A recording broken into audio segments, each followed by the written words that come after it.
Joe Biden ordenará que todos los trabajadores federales estén vacunados sin opción para realizar pruebas. Este jueves, el presidente Joe Biden impondrá reglas de vacunación más estrictas a los trabajadores federales y tomará medidas para alentar a las empresas privadas a hacer lo mismo, durante un importante discurso destinado a presentar un nuevo enfoque para combatir el coronavirus. Biden firmará un decreto que requiere que todos los trabajadores federales estén vacunados sin la opción de someterse a pruebas regularmente para optar por no cumplir con el requisito, según una fuente familiarizada con los planes. Además, el presidente firmará un decreto que ordena que el estándar se extienda a los empleados de los contratistas que hacen negocios con el gobierno federal. El Departamento de Defensa, el Departamento de Asuntos de Veteranos, el Servicio de Salud Indígena y el Instituto Nacional de Salud también completarán sus requisitos de vacunación previamente anunciados que la Casa Blanca estima cubre a 2,5 millones de personas. Biden y más medidas para contener el coronavirus. Ese es un paso significativo más allá del requisito que Biden anunció a principios de este verano, que requería que los trabajadores federales estuvieran vacunados, pero permitió medidas de mitigación para aquellos que optaron por no estar sujetos a la vacunación. La Casa Blanca ha dicho que el gobierno federal debería actuar como modelo para otras empresas en sus propias órdenes de vacunación y ha elogiado a las grandes empresas que exigen que los empleados estén vacunados. Biden también planea anunciar este jueves una importante expansión de las pruebas gratuitas, un paso que los funcionarios de salud pública han dicho que es fundamental para contener el virus, particularmente cuando los niños regresan a las escuelas y algunos trabajadores regresan a las oficinas. En tanto, abordará la confusión sobre las vacunas de refuerzo, aunque no hará ningún anuncio nuevo sobre cuándo se autorizarán dosis adicionales para los estadounidenses. Los demócratas pisan el acelerador con la ley de medidas sociales que incluiría un camino a la ciudadanía para millones de migrantes. El proyecto de ley incluiría además 12 semanas de baja médica y familiar remunerada para todos los trabajadores, ampliación de las prestaciones de Medicare para añadir cobertura dental, auditiva y visual, y nuevas inversiones para las personas mayores. En una carrera contra el reloj, los líderes demócratas en el Congreso están trabajando frenéticamente para elaborar un proyecto de ley multimillonario con ambiciosas medidas sociales y un posible camino hacia la ciudadanía para millones de inmigrantes, con la intención de pisar el acelerador y empezar a hacerlo avanzar en la Cámara de Representantes esta semana. El Comité de Medios y Árbitros de la Cámara de Representantes publicó este martes cientos de páginas de texto legislativo y anunció audiencias para el jueves y el viernes.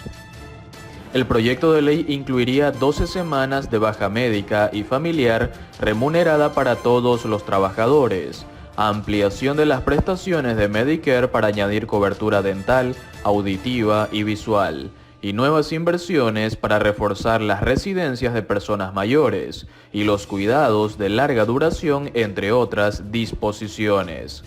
Entre bastidores, líderes demócratas están llevando a cabo una serie de negociaciones con legisladores y comités de ambas cámaras para redactar políticas que puedan unificar al partido, con la Casa Blanca interviniendo a veces para resolver los desacuerdos, dijeron dos fuentes familiarizadas con el proyecto de ley. Estamos en un momento en el que el proyecto ha echado a andar en términos de dar forma a la política y afinar todo y realmente correr hacia esos plazos, dijo un alto asesor demócrata, quien añadió que el Senado espera votar el proyecto de ley para el 27 de septiembre. Obviamente, estamos fijando un calendario ambicioso, pero estamos avanzando para cumplirlo, agregó. El asesor dijo que los demócratas pueden avanzar rápidamente porque muchas de las políticas se habían desarrollado durante años antes de que se convirtieran en parte de la plataforma de campaña del presidente Joe Biden para 2020, lo que dio al partido una base para trabajar cuando tomó el poder en enero. En un memorando enviado el martes a las oficinas del Congreso, la directora de comunicaciones de la Casa Blanca, Kate Bedingfield, dijo que los republicanos que se oponen al programa de Biden están luchando para proteger a los ricos y describió el objetivo del plan como nivelar el campo de juego para asegurar que los más ricos y las corporaciones paguen por su parte justa y las familias trabajadoras tengan una oportunidad de luchar para tener éxito y prosperar en este país. ¿Podría ir Donald Trump a la cárcel? La Fiscalía de Nueva York trabaja a toda máquina en sus investigaciones sobre Donald Trump, aunque el expresidente de Estados Unidos todavía no ha sido formalmente acusado de delito alguno. El fiscal del distrito de Manhattan, Cyrus Vance Jr., y la fiscal general de Nueva York, Letitia James, una joven brillante, analizan cuidadosamente las declaraciones de impuestos de los múltiples negocios del exmandatario, la mayor parte de ellas emitidas en esa ciudad. Por ahora, evalúan si acusan o no a varios directivos de la organización Trump o incluso a la propia empresa. Trump ha rechazado estas investigaciones argumentando que la fiscal general de Nueva York tiene motivaciones políticas y sugiriendo que lo único que le importa es derribarlo.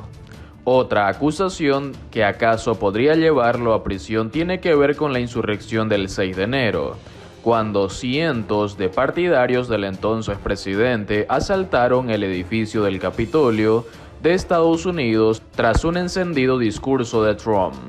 Al momento, una comisión especial de la Cámara de Representantes se encuentra investigando los hechos, incluyendo el posible rol del expresidente. La Fiscalía de Washington podría acusarlo de cometer un delito menor que contempla penas de hasta 6 meses de prisión si es hallado culpable, al incitar a sus seguidores. Trump también ha rechazado estos señalamientos y asegura ser víctima de una venganza política.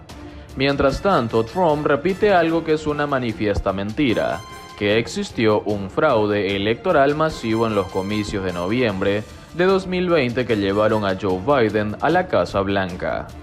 ¿Lo dice porque realmente lo cree o porque le conviene creerlo?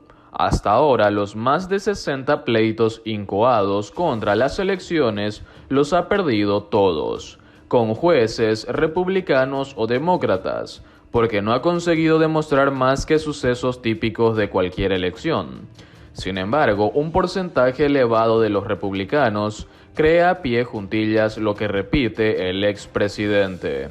Y cientos de sus seguidores creyeron tanto en esta explicación que decidieron asaltar el Capitolio en un intento de frenar la votación del colegio electoral para certificar la victoria en las elecciones presidenciales de Joe Biden. Pese a todo, y de acuerdo con una encuesta de YouGov realizada en el segundo trimestre de 2021, la popularidad de Trump se mantiene en el 39%. El mismo nivel que a comienzos de este año y por debajo del 42% de finales de 2020. Pero se va cerrando el cerco. Jacob Chansley o Jake Angeli, quien se hace llamar el chamán de Cannon, se declaró culpable de cargos federales que lo mantendrán tras las rejas 3 o 4 años aproximadamente. Al obstruir el trabajo del colegio electoral, casi todos lo recuerdan. El 6 de enero, el día de la insurrección, irrumpió en el Senado de Estados Unidos con la cara pintarrajeada y un gorro con cuernos, como si fuera un búfalo. Si hubiera sido una competencia de disfraces, se hubiese ganado el primer premio. Los chamanes son los intermediarios con el más allá. Cannon es un alto culto extraño, en internet vinculado a creencias absurdas. La más rara tiene que ver con la pederastía. Según estos propagadores de los disparates más atroces, creídos por miles de personas en Estados Unidos, John Podesta, el jefe de la campaña electoral de Hillary Clinton, dirige una red de pederastía y pedofilia al que están afiliados los líderes demócratas y los actores y actrices de Hollywood. Eso explica por qué un señor se presentó con su fusil de asalto en una pizzería de Washington a liberar a unos niños a los que mantenían secuestrados en el sótano.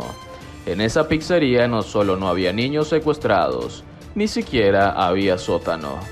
Las conspiraciones atraen a una gran cantidad de personas, de ahí las coincidencias entre el antisemitismo y la constante aparición de George Soros y de la familia Rothschild en los documentos o las páginas virtuales de Canon.